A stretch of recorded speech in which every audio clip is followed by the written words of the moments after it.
Ben şunu söyleyeyim. Üçüncü seferdir bu cezaevi yönetimi, daha doğrusu idare gözlem kurulu benim aileme aslında benim tahliye olmamamla beraber benim ölüm haberimi veriyor. Ailemin beni bırakmamaları durumunda beni ölü saydıkları, bir daha görmeyecekleri hayaline kapıyorlar. Çünkü haklılar. Ben bir kalp hastasıyım. Kronik kalp hastasıyım. Daha ayın 7'sinde buradan İstanbul'a götürüldüm. İstanbul'da 8'inde de 11. İhtisas Kurulu'na çıkarıldım. Orada rapor hazırlanmış. Büyük ihtimalle raporum henüz cezaevine de gelmemiş. Ama cezaevi ezbere, çünkü düşman hukukunu uyguluyor. Bunu uygulayıcısı da cezaevi birinci müdürüyle cezaevinden sorumlu savcıdır. Onların başkanlığında cezaevi ve idare gözlem kuruludur. Bunlar yeminlidir. Bunlar düşman politikasını uyguluyor. Geçen salı günü, ayın 14'ünde salı günü ikinci müdürle konuştum. Birinci müdür zaten kendine gizem koymuş.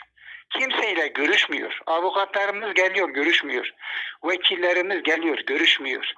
Ailelerimiz görüşmek istiyor, görüşmüyor. Biz görüşmek istiyoruz, görüşmüyor.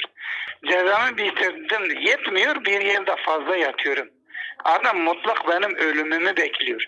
Cemil öl diyor. Başka bir şey değildir. Çünkü bunlar Zafer Partilidir. Hem savcı hem müdür.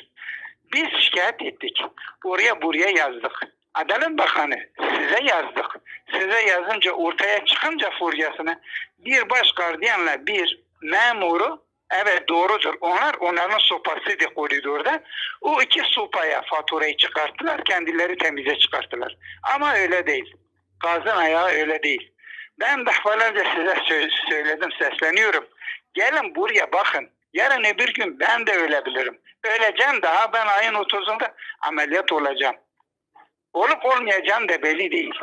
Masada kalkıp kalkmayacağım da belli değil. Kim bunun sorumluluğunu verecek? Vermiyorsunuz. Zaten sizin adetinizdir. Dersiniz ki adamın